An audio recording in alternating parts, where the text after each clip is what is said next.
mytriptynepal.com. Book your flight tickets online.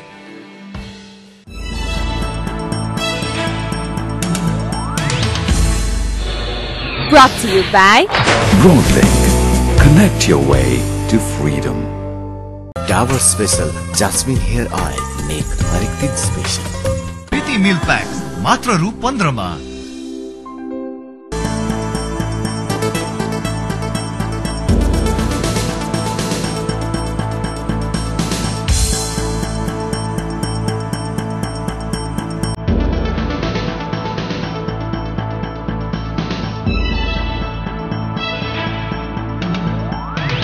नमस्कार. सूचना सम्प्रेषणका लागि मात्रै होइन, सामाजिक उत्तरदायित्वका लागि पनि. यो हो प्राइम स्टोरी र म नारायण. राजदरबार हत्याकाण्ड भएको 12 वर्ष बितेको छ. 12 वर्षमा खोला पनि फर्कन्छ भन्छन्. नेपालको राजनीति रूपी खोलामा पनि त्यस्तै भएको छ. 12 वर्षभित्रमा नेपालको राजनीति रूपी खोलामा थुप्रै पानी बगेको छ. तर पनि भयानक हत्याकाण्डको वास्तविकता पत्ता लाग्न सकेको छैन. दरबार हत्याकाण्ड राजनीतिक दाउपेचको मन्त्र बनेको छ. दरबार हत्याकाण्डको छानबिन गर्छौं र दोषीलाई कठघारामा ल्याउँछौं भन्नेहरू शब्दमा सीमित बनेका छन्. प्रिय राज परिवार गुमाएको यो दिन नेपालको राजनीतिको कालो दिन बनेको छ. यो हेर्नुहोस्.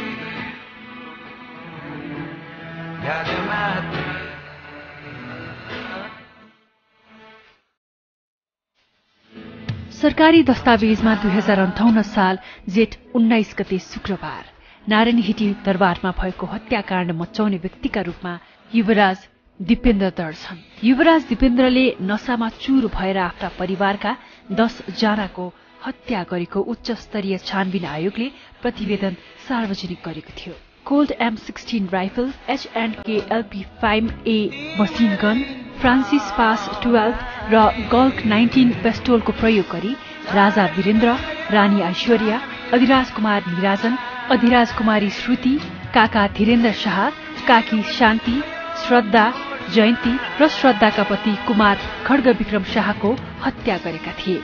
नशामा चूर भएर राम्रो हिँड्न समेत नसक्ने अवस्थामा पुगेका युवराज दिपेन्द्रले 10 केजी भन्दा बढी वजनका स्वचालित हतियार प्रयोग गरेर ज्ञानेन्द्र शाहका परिवार बाहेक सबैको हत्या गरे.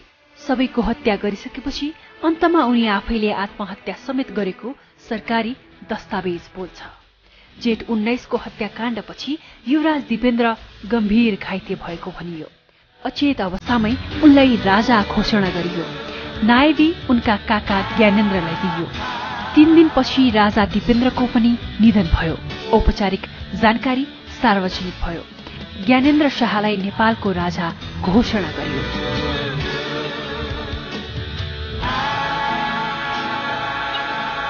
यो हत्याकाण्डपछि राजा वीरेन्द्रका माइला भाइ ज्ञानेन्द्र शाह र उनका परिवारका सबैजना सकुशल भए.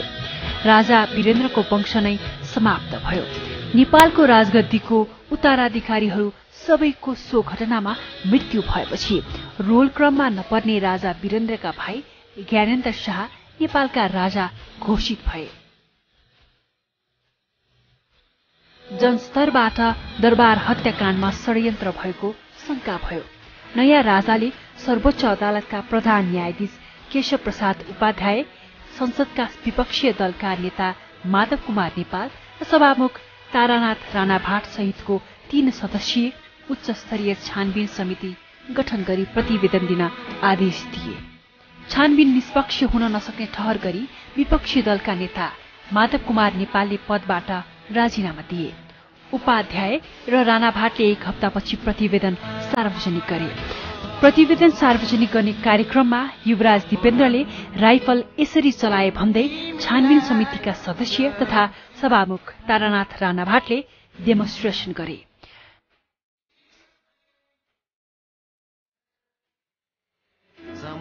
विश्वलाई नै आश्चर्यमा पार्ने राजदरबारभित्रको त्यति ठूलो हत्याकाण्डको प्रतिवेदन सार्वजनिक गर्ने कार्यक्रममा राणाभाटको डेमोन्स्ट्रेसन नौटंकी जसो देखियो। उनको त्यो शैलीले नेपालमा यति ठूला घटना हुँदा पनि छानबिन समितिका सदस्यहरूले हल्का ढंगले लिँदा रहेछन् भन्ने सन्देश विश्वभर गयो। छानबिन समितिले युवराज दिपेन्द्रले विवाहको विषयमा पारिवारिक सहमति नभएको र सोही असन्तुष्टिले प्रतिशोधले दरबार हत्याकाण्ड भएको ठहर गरेको छ। दिपेन्द्रले आफ्नी प्रेमिका देवयानीसँग विवाह गर्न नपाएको झोकमा अन्धाधुन्दा गोली चलाउँदा 10 जनाको मृत्यु भएको विषय पनि चर्चामा आयो। दरबार हत्याकाण्डबारे सरकारी छानबिन समितिको प्रतिवेदनलाई अहिले पनि धेरैले विश्वास गर्दैनन्। 10 जनाको हत्या हुने गरी दिपेन्द्रले गोली चलाइरहँदा दरबार सुरक्षाका लागि खटिएका सयौं सैनिकले किन रोकेनन्? ज्ञानेन्द्र शाहका परिवार नै सकुशल हुने, तर धीरेन्द्रको परिवारै र श्रुति समेत कसरी मारिए भन्ने प्रश्न अहिले पनि अनुत्तरित छन्।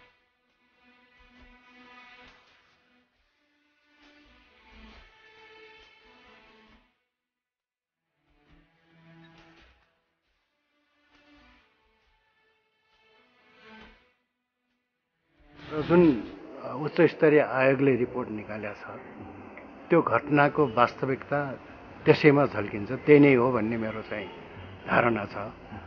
र अर्को चाहिँ के भने अब घटना त्यही नै हो, कसरी घट्यो के गर्यो भने त्यसमा विस्तृत छ। र अर्को पक्ष कुनै पनि कोइनको दुईटा साइड हुन्छ भने जस्तै अब त्यो त घटनाक्रम भयो, त्यो घट्यो, तर किन घट्यो, कसरी घटाइयो, कोही थियो कि त्यसको बिहाइन्ड द सिन अथवा कुनै अरू पक्षहरू छन् कि इन्भेस्टिगेट हुनुपर्ने भन्ने कुरा चाहिँ इन्भेस्टिगेसन भएको छैन। र मैले त्यो दरबारको सुरक्षाको इन्चार्जको हिसाबले यो पक्ष पनि छानबिन गर्दा सबैलाई इतिहासलाई एउटा क्लियरिटी आउँछ भनेर तत्कालीन महाराज ज्ञानेन्द्रलाई मैले बिन्ती राखेको थिएँ।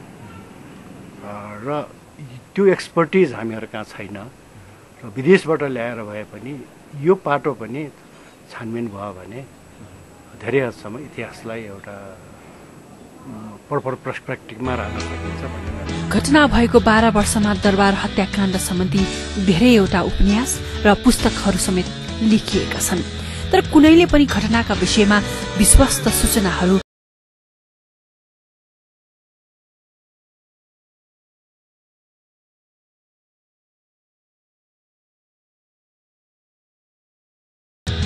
एकीकृत नेकपा माओवादीका अध्यक्ष पुष्पकमल दाहाल प्रचण्ड, उपाध्यक्ष बाबुराम भट्टराई लगायत धेरै प्रधानमन्त्रीले दरबार हत्याकाण्डको पुनः छानबिन गरिने उद्घोष गरे, तर पुनः छानबिन गर्ने र सत्य इतिहास लेख्ने तत्परता भने कसैले देखाएका छैनन्। राजा ज्ञानेन्द्रले गठन गरेको छानबिन समितिमा रहेर घटनाको अनुसन्धान गर्दा प्रतिवेदन सही दिन नसक्ने ठहर गरेका माधव कुमार नेपाल पछि आफै मुलुकको प्रधानमन्त्री बने।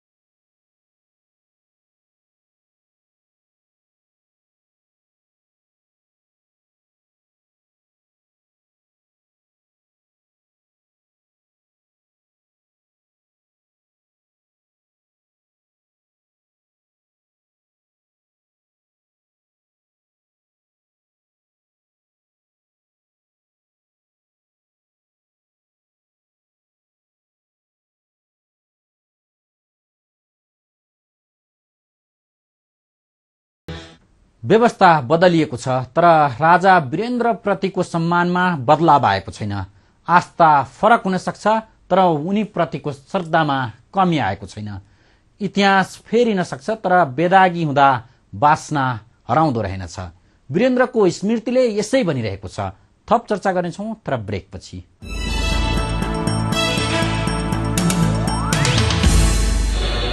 Brought to you by Broadlink. Connect your way to freedom. Dabur Special Jasmine Hair Oil make हरेक दिन स्पेशल। प्रीति मिल्क प्याक मात्र रु 15 मा।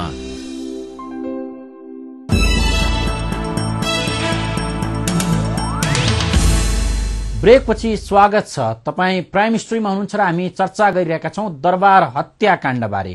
दरबार हत्याकाण्ड इतिहास बनेको छ, तर यस भित्रका घटनाहरू अझै रहस्यमा छन्। मुलुकको सबैभन्दा भयानक हत्याकाण्डका रूपमा चर्चित छ दरबार हत्याकाण्ड। नेताहरूले उफ्री उफ्री हत्याकाण्डको छानबिन गर्ने बताए, तर जब कुर्सीमा पुगे ताई नतुई। इतिहासकारहरू भन्छन् भविष्यले इतिहास उदिनेर ल्याउनेछ, रहस्यको पर्दाफास हुनेछ। यो हेर्नुहोस्। राजदरबार हत्याकाण्ड कसले र किन गरायो भन्ने विषय अहिले पनि रहस्यकै गर्भमा छ। सरकारी छानबिन आयोगले भने झैं युवराज दीपेन्द्रले नशाको सुरमा हत्याकाण्ड मचाए भन्नेमा धेरैजसो विमति राख्छन्। त्यस्तै राजा हुन अधिराज कुमार ज्ञानेन्द्रले नै यो षड्यन्त्र गरे भन्ने तर्क समेत गरिन्छन्। त्यस्तै अन्तर्राष्ट्रिय खुफिया एजेन्सीहरूको संलग्नता रहेको विषय पनि आउने गर्छ। इतिहासविद डाक्टर रमेश ढुङ्गेलको विचारमा यी सम्भावना मात्रै हुन्। यस्ता शंका उपशंकाका आधारमा इतिहास लेखिन्न, यो तथ्य कुनै कालखण्डमा खुल्न सक्ने उनको धारणा छ। त्यो दुईटै घटना जुन अहिले सबभन्दा स्ट्रङली आइएको छ आन्तरिक चिज हो, त्यो चाहिँ नि भूतपूर्व राजा ज्ञानेन्द्रको पूर्व राजा ज्ञानेन्द्रको इन्भल्भमेन्ट या दीपेन्द्र त्यति बेरका युवराजको इन्भल्भमेन्ट भन्ने तिनै मात्रै हुन् भन्ने कुरा चाहिँ म चाहिँ विश्वास गर्न सक्छु। हत्याकाण्ड मचाउने तत्त्व जुनसुकै भए पनि यसमा कमजोरी स्वयं राजा वीरेन्द्रको पनि रहेको विज्ञहरू दावी गर्छन्। वंशनाश हुनेसम्मको षड्यन्त्र भइरहँदा पनि थाहा नपाउने राजा वीरेन्द्रको सोझोपनले घटना भएको हो। राजनीतिक भनेको कोमलता मात्रै नभएर कठोरता पनि हो। राजा वीरेन्द्रमा कोमलता त थियो, तर कठोरता थिएन। उनी सन्त प्रकृतिका राजा थिए। उनको त्यही स्वभाव नै अन्त्यको कारक बन्यो। त उहाँमा कोमलता चिजहरू थिए। त्यसले गर्दा र नेपालमा भइरहेका अन्तर्राष्ट्रिय दृष्टिकोणले भइरहेका आन्तरिक रूपमा अगाडि बढिरहेका जुन परिस्थितिहरू थिए त्यसलाई ह्यान्डल गर्ने, आफै सञ्चालन गर्न सक्ने त्यो राजनीतिक व्यक्तित्व अथवा शार्पनेस, त्यो चाहिँ नि तीखोपन अथवा चाहिँ नि त्यसको के भन्छ क्षमता चाहिँ ज्यादै भएको राजाको रूपमा इतिहासले उहाँलाई बताउँदैन। राजा वीरेन्द्रको वंशनाश हुने गरी भएको घटनामा तत्कालीन शाही नेपाली सेनाले समेत विरोधाभास धारणा सार्वजनिक गरेको थियो। सेनाले राजपरिवारका सदस्यहरूको सुरक्षामा आफूहरूको भूमिका नहुने प्रकृतिको विज्ञप्ति निकालेको थियो। आर्मीकै कुनै पर्सोनेलहरू इन्टरनेसनल फोर्सले युज गरेको पनि हुन सक्छ होइन। धमला जर्साबलाई पनि थाहा नहुन सक्छ नि। उहाँको चाहिँ नि कमान्डमा त्यहाँ थियो भने पनि उहाँले चाहिँ नि जब आर्मीले चाहिँ जुन त्यो स्टेटमेन्ट बाहिर ल्यायो मिलिट्रीको जिम्मेवारी होइन भनिदिएपछि त होइन, त्यो उहाँहरू त पन्छिहाल्नुभयो। अब पन्छिसकेपछि त के भयो भने त्यो उहाँहरूको डाइरेक्ट जुरिस्डिक्सनमा आँखामा रहन्छ भन्ने बुझ्नु पर्यो कि चाहिँ के भने कतै न कतै चाहिँ त्यो प्रयोग गरिएको पनि हुन सक्छ। मिलिट्री किन इरेस्पोन्सिबल भयो त्यति बेला? हाम्रो सेक्युरिटीको जिम्मा त्यसको होइन भन्ने त स्टेटमेन्ट छ हामीलाई। देशको राजा र राजपरिवारको छैन उसले सेक्युरिटी गर्दैन थियो भने के हो त त्यसको होइन? यी त क्वेसन सबै छन् नि त। राजा वीरेन्द्र सामन्ती संस्थाको प्रतिनिधित्व गर्थे। राज संस्था विश्वका केही देशहरूमा मात्रै बाँकी छ। राज संस्था धेरैजसो मुलुकले छोड्दै गएका छन्, तर जुनसुकै व्यवस्था भए पनि त्यस व्यवस्था भित्रका असल मानिसहरूलाई इतिहासले पछिसम्म सम्झिरहन्छ भन्ने उदाहरण राजा वीरेन्द्र पनि हुन्। उनको हत्या भएको 12 वर्ष पुगेको छ, तर अहिले पनि उनीप्रति धेरैले श्रद्धा र सम्मान प्रकट गर्छन्। उनको परिवारको हत्याको रहस्य सार्वजनिक होस् भन्ने धेरैले चाहेका छन्।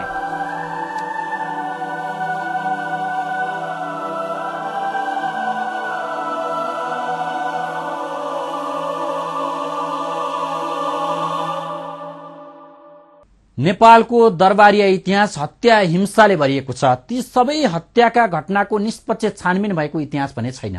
शाही राजतन्त्रको स्थापनासँगै हत्याकाण्डहरू एकपछि अर्को गरी भएका थिए। यसबारेमा चर्चा गर्नेछौं तर ब्रेकपछि।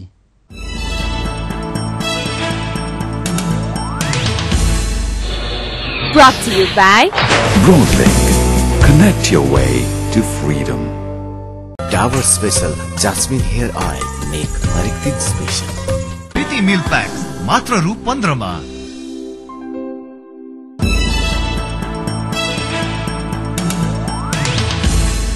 ब्रेकपछि स्वागत छ। तपाईँ प्राइम स्टोरीमा हुनुहुन्छ र हामी चर्चा गरिरहेका छौं दरबार हत्याकाण्डबारे। 21औं शताब्दीको सर्वाधिक चर्चित हत्याकाण्डका रूपमा नेपालको दरबार हत्याकाण्डलाई लिइन्छ। नेपालको इतिहासमा कालो पोतिएको यो दिनलाई चाहेर पनि बिर्सन सकिँदैन। तर नेपालको दरबारभित्र त्यसअघि पनि हत्याकाण्ड नभएका होइनन् भन्नै पर्छ। नेपालको राजतन्त्रसँग हत्या हिंसाको अटुट सम्बन्ध थियो। यो हेर्नुहोस्, नेपालको इतिहास राजतन्त्रसँग जोडिएको छ। नेपालको प्रमाणित इतिहास सुरु भएदेखि 2065 साल ज्येष्ठ 15 गतेसम्म नेपाल राजतन्त्रात्मक थियो। तर राजतन्त्रको स्वरूप बेग्ला बेग्लै थियो। गोपाल, अहिर, किराँत, मल्ल आदि वंशका राजाहरूले नेपालको राज्य गरेका थिए।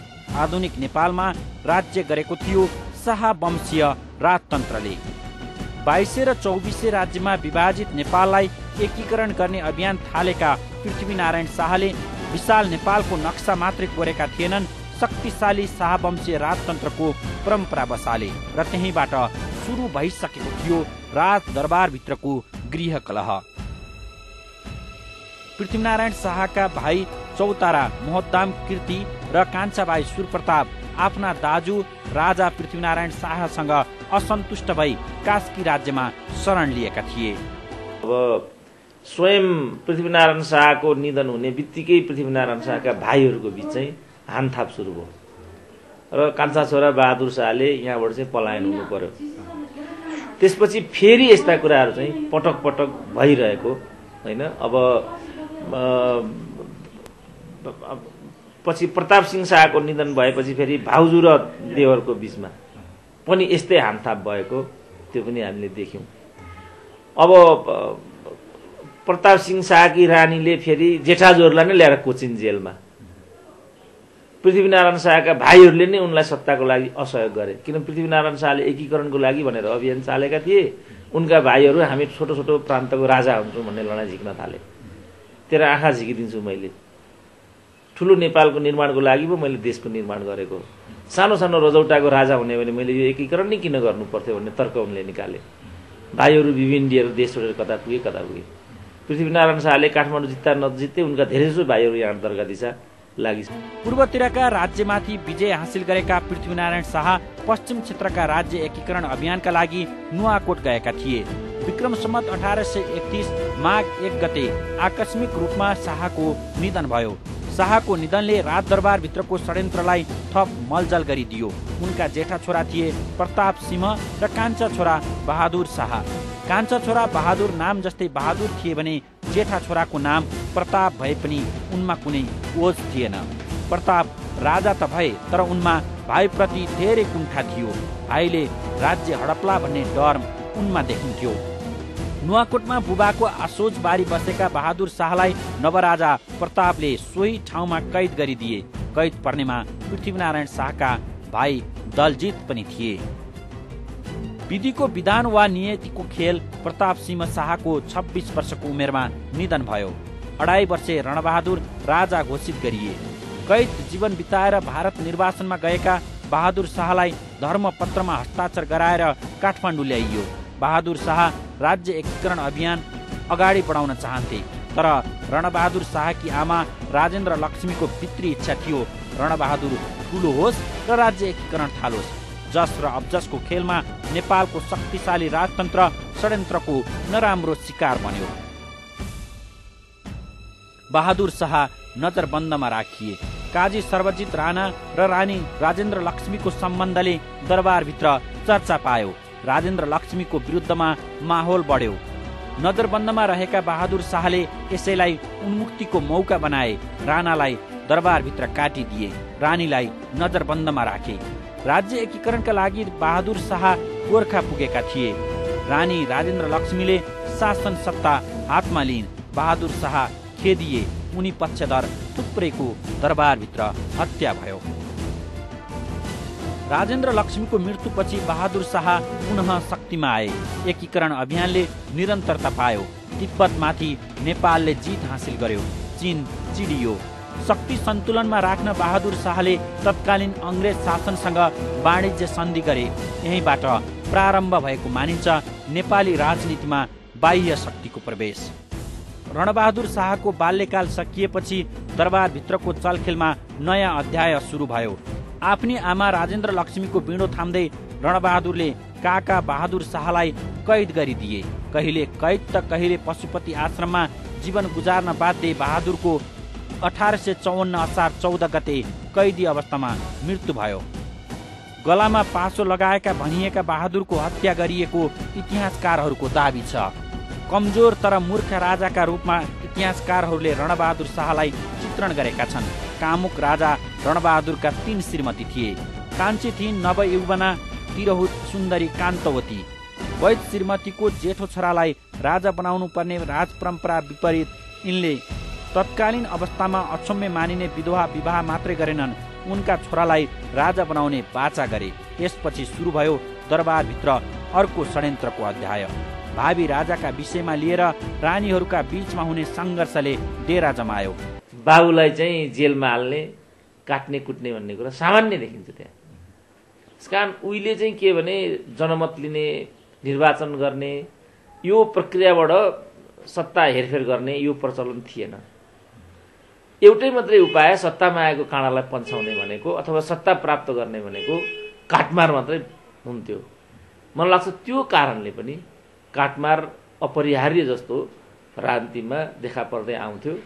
अब नेपालको राजनीतिमा, विश्वको राजनीतिमा पनि यस्ता कुराहरू छ्यास्यास्ती देखिन्छन् र यो नै कारण जस्तो लाग्छ। यिनै र यस्तै सङ्घर्षका उपज थिए रणबहादुर शाहको सन्यासी जीवन र हत्या, भीमसेन थापाको आत्महत्या, मुक्तियार माथवर सिंह थापाको हत्या तथा राणा शासनको उदय। यो पछि चाहिँ नेपालको दरबार काटमारको लागि एउटा यस्तो घृणित अखडाको रूपमा विकसित भयो। त्यसबाट फाइदा लिएर फेरि राणाहरूले एकलौटी शासन स्थापित गरे। सम्पूर्ण भारदारहरूलाई 30-35 जना भारदारहरूलाई कोत पर्वमा चाहिँ एकै चियान बनाएर, रगतको खोलो बनाएर 100 वर्षको लागि राणाहरूले सत्ता आफ्नो हातमा लिए। त्यहाँभित्र पनि काटमार भयो। फेरि रणदीप शाहलाई, सिंहलाई मारियो, देव शमशेरलाई निष्कासन गरियो। अरू राणा प्रधानमन्त्रीको विरुद्ध पनि पटक पटक षड्यन्त्रहरू हुँदै रहे। जङ्गबहादुरकै विरुद्ध पनि षड्यन्त्र हुँदै नै रहे। यो सबले के देखाउँछ भने घात प्रतिघात, हत्या प्रति हत्या भन्ने सामान्यतया राजनीतिमा, विशेषतया दरबारिया राजनीतिमा, राजतन्त्रात्मक राजनीतिमा चाहिँ यो कुरा आम रूपमा देखा पर्यो। दरबारभित्रकै सङ्घर्षका कारण जङ्गबहादुर कुँवरले राजपरिवारलाई बन्धक मात्र बनाएनन्, 104 वर्षे राणा शासनको जग बसाए कोत पर्व मार्फत। कम्तीमा 28 भारदार मारिएको, 27 परिवार निर्वासनमा पठाइएको र केहीलाई 4 पाटा मुण्डन गरिएको थियो कोत पर्वमा। षड्यन्त्रका बलमा सुरु भएको राणा शासन पनि षड्यन्त्रकै शिकार बन्यो। भाइ भाइ बीचको कलहले राणा शासन कमजोर बन्दै थियो। विक्रम सम्वत 2007 सालको क्रान्तिले राणा शासनको पतन भयो। क्रान्तिमा मलजल गरेका थिए राजा त्रिभुवनले। उनले विद्रोह गर्ने निश्चित भइसकेको थियो कङ्ग्रेससँगको सल्लाहमा, तर विद्रोहको विधि टुङ्गो लागिसकेको थिएन। उनले एकाएक भारतीय राजदूतावासमा शरण लिएपछि तत्कालीन काङ्ग्रेस नेतृत्व असमञ्जसमा परेको थियो। वीरेन्द्र बितेर गए, वंशनाश भयो, व्यवस्था पनि परिवर्तन भयो, तर आज पनि उनको स्मरण भइरहेको छ। असल जनको सम्झना जुनसुकै लोक वा तन्त्रमा हुँदो रहेछ। चिरस्थायी हुन आफू अनुकूलकै व्यवस्था चाहिँदो रहेनछ। सामाजिक विकृतिका विरुद्ध निर्मम प्रहार, सकारात्मक पक्षको सहयात्री प्राइम स्टोरी सम्बन्धी तपाईँको सुझाव, सल्लाह र साथको अपेक्षा गर्दछौँ। सामाजिक उत्तरदायित्व सहितको पत्रकारितामा हामी निरन्तर समर्पित छौँ। आजलाई प्राइम स्टोरीबाट बिदा चाहन्छौँ। नमस्ते।